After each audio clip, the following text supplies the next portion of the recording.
Assalamualaikum warahmatullahi wabarakatuh. Halo sahabat Bawaslu, senang sekali saya Salsa dapat menyapa sahabat Bawaslu semua di bulan suci Ramadan ini, tentunya di podcast Integritas Bawaslu Kota Semarang. Mengawali Ramadan kali ini, semoga sahabat Bawaslu senantiasa sehat dan dilancarkan puasanya ya. Seperti yang sahabat Bawaslu ketahui, bahwasanya pemilu dan pemilihan serentak telah usai. Namun tugas menjaga kualitas demokrasi tentu belum selesai. Nah, disinilah tantangan kita bersama sahabat. Jadi di podcast Integritas kita kali ini, kita akan membahas mengenai Full Power 2026, cerita di balik program kerja. Langsung saja telah hadir bersama kita anggota Bawaslu Kota Semarang, Bu Uis Nur Fauzia, selaku Koordinator Divisi SDM Organisasi dan Diklat. Selamat sore Ibu, bagaimana kabarnya Bu Uis? Selamat sore Mbak Salsa, apa kabar juga Mbak Salsa? Alhamdulillah baik. Sobat yang di rumah, apa kabar sahabat Bawaslu semuanya? Alhamdulillah baik pastinya ya. Baik pastinya ya. Nah, langsung aja Bu, mengenai tema podcast kita kali ini tentang program kerja Bawaslu. Nah, pasti sahabat Bawaslu di rumah nih banyak yang penasaran, apa aja sih yang dilakukan sama Bawaslu setelah masa tahapan pemilu dan pemilihan berakhir. Nah, untuk Bawaslu Kota Semarang sendiri, program kerja di tahun 2026 ada apa aja ya Bu?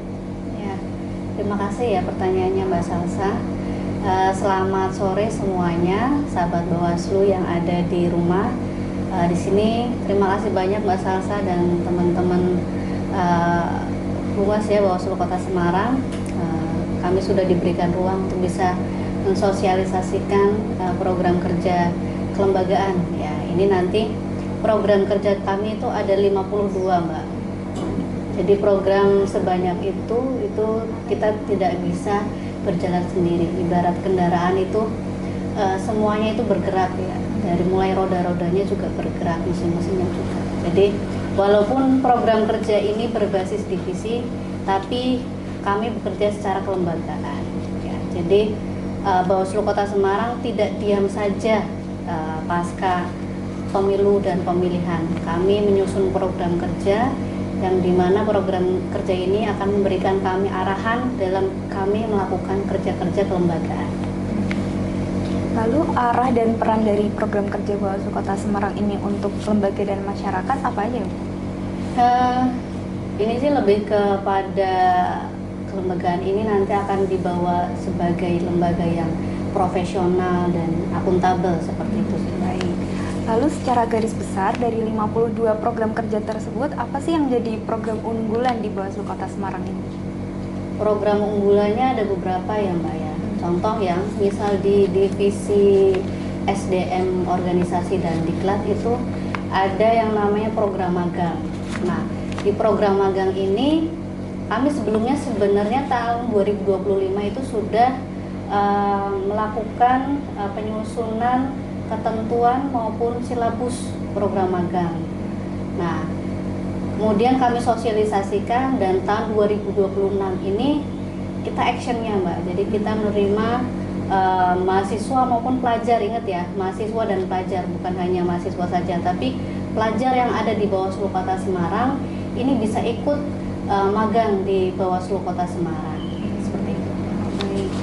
Lalu selain program magang tadi yang berhubungan langsung dengan masyarakat, di divisi SDM OD ada juga program unggulan internal ya Bu, kalau nggak salah program pengelolaan arsip. Mungkin bisa diceritakan Bu terkait program itu? Ya, itu pasti ya, itu adalah program kerja kami karena gini Mbak, pemilu dan pemilihan itu juga kita meninggalkan banyak berkas, banyak arsip yang memang harus kita kelola. Baik itu arsip dinamis maupun arsip statis, baik itu arsip yang nyata maupun arsip digitalnya itu juga harus kita kelola. Itu bagaimana nanti semuanya itu bisa tertata dengan rapi seperti itu. Baik. Juga nanti akan ada ini Mbak, pemusnahan juga. Insya Allah akhir tahun ini kami akan melakukan pemusnahan arsip ya. Jadi mohon doanya ya untuk sahabat Bawaslu semua agar semuanya bisa berjalan dengan lancar. Amin. Nah, selain program unggulan tadi, apakah masih ada lagi Bu program-program lainnya di divisi SDMOD?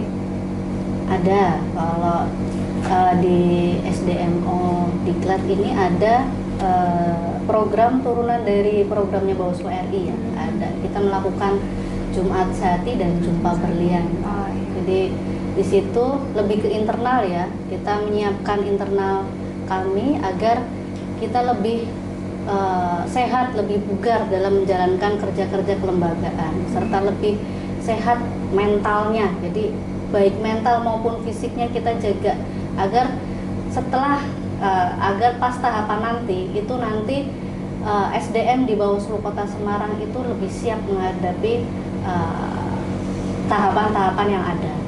Baik. Nah, selain SDMOD ada juga divisi pencegahan partisipasi masyarakat dan Ya. humas atau disingkat P2H ya Bu. Nah itu apa aja ya Bu program unggulannya? Program unggulannya ini ada Saka Adiasta ya. Di sini mulai dari penjaringannya, kemudian pelatihannya, kemudian pelantikannya. Ini nanti kita akan mengadakan semacam kegiatan untuk Saka Adiasta pemilu seperti itu. Kemudian ada lagi programnya P2H, ada konsolidasi dengan Gawat ya. Gawat itu Garda Pengawas Demokrasi. Ya, itu adalah wadah pengawasan partisipatif Mbak dari masyarakat ya yang berperan aktif. Kemudian ada juga Bawaslu Gostu Kampus. Ya. Kemudian ada podcast integritas juga di divisi P2H Yang sedang kita lakukan ini. ya. Ini salah satu Ya, program unggulannya program P2H. unggulannya P2H ya. Selanjutnya untuk divisi penanganan pelanggaran data dan informasi atau PP-Datin itu apa aja Bu program unggulannya? Kalau di program kerjanya penanganan pelanggaran data dan informasi ini di sini tuh ada kelas hukum penanganan pelanggaran, kemudian sosialisasi pelayanan informasi publik, ya, serta yang terakhir ada digitalisasi data dan dokumen. Ya, jadi kita perlu mengolah data itu secara digital juga agar terintegrasi, nanti bisa dimasukkan ke daftar informasi publik juga. Seperti itu, Mbak. Nah, untuk yang sosialisasi informasi publik itu siapa saja ya peserta yang bisa mengikuti sosialisasi tersebut? Kalau sosialisasi pelayanan informasi publik itu pesertanya ada masyarakat yang ada di Kota Semarang ya. Kemudian ada ini pegawai sekretariat Bawaslu Kota Semarang juga. Kita membentuk tim PPID ya Mbak ya. PPID. Jadi khusus petugas pelayanan informasi itu nanti bisa menjadi peserta sekaligus juga mensosialisasikan mengenai sosialisasi pelayanan informasi publik. Juga ada mahasiswa juga kita sertakan menjadi pesertanya. Gitu. Oh, jadi nggak cuma eksternal dan internal, mahasiswa juga bisa ikut. Iya, dalam betul baik. sekali. Kemudian untuk digitalisasi data dan dokumen itu tujuannya untuk apa dan siapa saja ya Bu peserta untuk digitalisasi? Untuk digitalisasi lebih ke internal ya Mbak. Jadi kita kalaupun misal melibatkan pihak eksternal seperti dinas arsip itu paling kita hanya melibatkan ke bagian-bagian tertentu saja ya, jadi tidak keseluruhan karena ada data yang wajib kita keep, jadi tidak kita sebarluaskan seperti itu. Berarti itu termasuk program kolaborasi ya Bu, yang tadi di SDMOD ada pengelolaan arsip lalu berkolaborasi dengan digitalisasi data dan dokumen di sini. Bisa juga ini kan bisa menggandeng dinas yang lain juga sih. Sebenarnya bukan hanya dinas Di arsip internal saja. tapi Iya. baik. Selanjutnya untuk divisi yang terakhir, divisi hukum dan penyelesaian sengketa, itu apa saja ya Bu program unggulannya? Program di divisi hukum dan penyelesaian sengketa ini unik Mbak. Jadi ada yang namanya kelas inklusif ya. Jadi inklusif itu kita bagi ada pojok bacanya, kemudian webinarnya, kemudian ada siniarnya serta siarannya. Jadi semuanya itu berbau inklusif. Nah, inklusif itu apa? inklusif itu adalah literasi informasi hukum, pemilu dan demokrasi yang edukatif. Jadi itu semacam literasi untuk masyarakat ya mengenai hukum, pemilu dan demokrasi. Baik.